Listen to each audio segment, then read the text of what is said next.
Carried unanimously. We have some minutes from the April 28th council meeting. Councillor DePalm. I'd move the minutes of our April 28th meeting. I read through them and they all look good to me, so. I did notice one motion under 6.2 says moved by Councillor Lee Gerard, and I believe that was moved by Councillor Dana DePalm. But What? yeah. It Yeah. says moved by Dana DePalm. Oh, does it say it on it? Oh. Well, there's two motions, and Councillor DePalm made both of them. So. I have that as well. Okay. Why was that? Any other errors or omissions? Seeing none, all those in favor of the minutes as amended? Carried unanimously. Moving into our reports for the day, item 5.1, the budget variance. Good morning, Mayor Ramsey and Council. Today I'll be presenting the 2026 variance report as of March 31st, 2026. It's the first quarter. This report provides an overview of the county operating and capital financial activity for the first quarter. And the purpose of today's report is to present the March 31st, 2026 budget variance for Council's information. So you will find attached in the report both the operating variance report and the capital plan for the first quarter of 2026. It's important to note that the spring amendment and tax bylaw were approved in April, so those amendments will not be included in this report. March 31st, the county had utilized approximately 14 million of the approved 55 million line of credit. And just on this slide, it provides a high-level financial snapshot for the first quarter. You'll see operating revenue is currently at 4% of the budget, primarily because taxes have not been levied until May. The operating expenditures are 18% of the budget, which administration considers within expectations for the first quarter. And capital expenditures are approximately 4% of the budget, reflecting that many projects are still in the early planning and mobilization stages. And administration remains confident that the financial activity will remain to align with the approved budget as the year progresses. We can go to the next slide. So revenue, operating revenue highlights are timing differences, largely impacted by taxation and grant funding cycles. Property taxes have not been levied, which is a primary reason revenues appear low at this point in the year. Grant revenues fluctuate throughout the year, and several revenues are recognized to date are deferred amounts from 2025. Penalty revenues are currently ahead of expectations, while waste management revenues are lagging slightly due to billing cycles. And we also have recognized franchise revenue fees, or franchise fee revenue related to Gasoline Alley and Springbrook, along with deferred wildfire recovery funding from last year. The next slide shows the detail. The chart shows the timing differences between the budget and annual revenues and annuals revenues recognized to date. The far column on the right shows the percentage of budget spent or realized to date. And the key takeaway here is the majority of the operating revenues, particularly taxation, are expected later in the year. Operating expenses, we can move to that slide. Thank you. The operating expenditures are approximately 11.6 million or 18% of the approved operating budget. Spending levels are considered reasonable for the first quarter and reflect the seasonal timing differences of operations and projects. A few line items exceed the 25% benchmark due to expenditures recognized early in the year, including insurance premiums, annual contributions, and professional development costs. Additional items such as debt servicing and asset retirement accretion will be recognized later in the year. And the next chart is the operating expense chart that highlights expenditure categories compared to the expected 25% benchmark. Several areas appear higher due to timing of annual commitments rather than budget pressures, and many are low. We'll move on to the capital plan status. So capital projects are currently in the early stages of execution. Approximately 1.6 million of the 36.4 million approved capital budget has been utilized as of March 31st. Many projects are seasonal in nature, and expenditures are expected to increase significantly during construction season. And then we'll move to capital revenue highlights. So offsite levies are collected. To date, we've got approximately 98,000 collected from Gasoline Alley and 244,000 for Spruce View.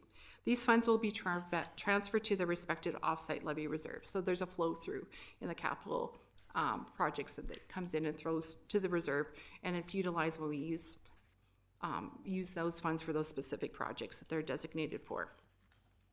The cost recoveries, the budget reflects planned cost recoveries from transportation economic corridors related to work on Range Road 31, Spruce View to Dixon.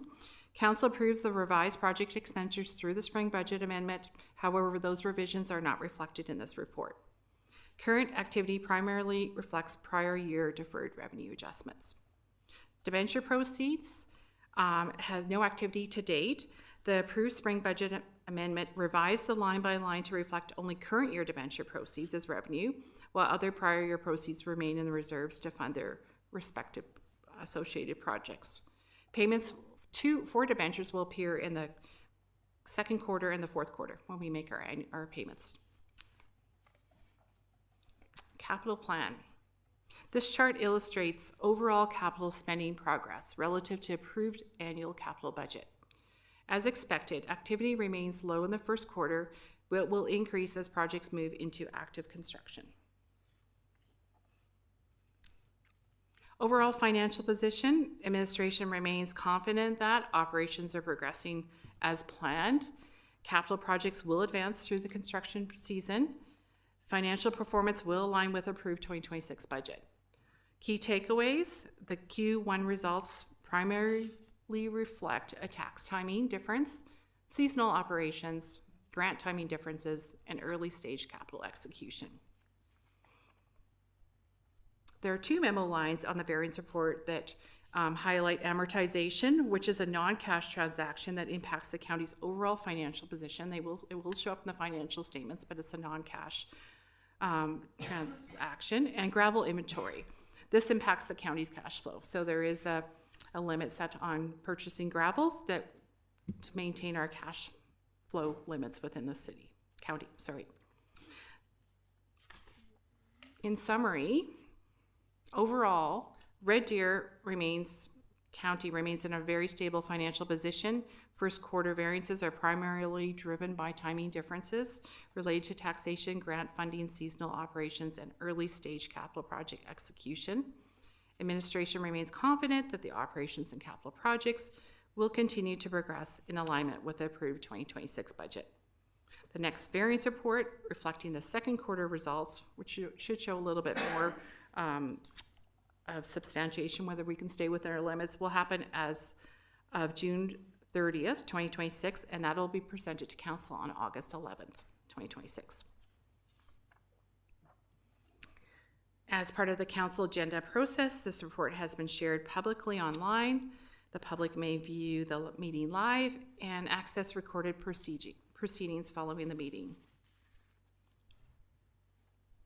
Alternatives for today for council is to accept the March 31st, 2026 budget variance report as information, request further information and specify, and third, but deny administration's recommendation. Administration recommends that council accept the 2026 budget variance report as of March 31st, 2026 as information. Thank you, and I'm happy to answer any questions. Perfect, and thank you for the great report. Does anyone have any questions for administration? Not seeing any hands. Sure, go ahead. Thank you for the report. In your report, you did say when we were talking about offsite levies that it was $244,000 from Spruce View. Is it $1,000 or $244? Because there's no K after 244 on here. It's definitely 1,000. 244,000. $244. Oh, is it? $244. Yeah. Okay. Okay. Yeah. That's okay. I'm like, wow, we're wealthy. Spruce View people are paying that much money. Good job. Anyone else with questions on the variance report? I had two. You answered one, and that was in regard to the budget amendment and where that fit in with the reporting. The other one, I guess, under expenses in general governance, risk management was reporting a little bit high already, and I'm just wondering if you can clarify, is that legal expenses in the risk management category, or For what? CAO to council, that would be insurance costs. Okay. And that's probably timing. That'll be a one-time expenditure for the year that just flowed in early in the year. Perfect, thank you. Okay, if there's no further questions, we'd be looking for a motion to receive this for information. Councillor Gerard? I motion that council accepts the 2026 budget variance report as of March 31st as information. Any comments or debate on that? Seeing none, all those in favor? Carried unanimously. Thank you very much, and we look forward to the Q2 report. Item 5.2, I believe that's going to be Miss Rodwell. Good morning, Council. We're just opening up the presentation for you. Don't worry, we're not in a rush. This morning, we're introducing Bylaw 1027/2026A, an amendment to the Council Committee's Bylaw Chief Administrative Officer, Human Resources Committee Terms of Reference. At the April 27th Chief Administrative Officer Human Resources Committee meeting, the following motion was passed, and the motion recommends to amend the terms of reference to establish a recommended annual completion date of the CAO performance evaluation by the end of August annually, and that the committee has the authority to track follow-up actions coming out of the CAO performance evaluation with final reporting to be provided to council. The primary intent of the timeline is to have a council established timeline for the committee work. The proposed timeline is in alignment with the current work or the current Chief Administrative Officer employment anniversary date. The primary intent of the amendment to allow the committee to track the follow-up actions is to ensure that progress is made on the follow-up actions without monopolizing council meetings. The recommendation leaves the final reporting with council to ensure that the entirety of council is aware and supportive of any outcomes. So today your alternatives are to grant first reading to the bylaw amendment, to make amendments to the bylaw amendment, or to defeat first reading, leaving the current terms of reference in place. And the recommendation is to grant first reading to the Bylaw 1027/2026A, an amendment to the Council Committee's Bylaw Chief Administrative Officer Human Resources Committee Terms of Reference. And your members of the Human Resources Committee are on council, so they would be able to answer any questions behind the intent of the bylaw. Thank you. Perfect, thank you for the report. Does anyone have any questions of what's been presented? Again, not seeing any. Councilors Ritz or DePalm, you guys are on the committee. Do either of you want to make a motion for first reading?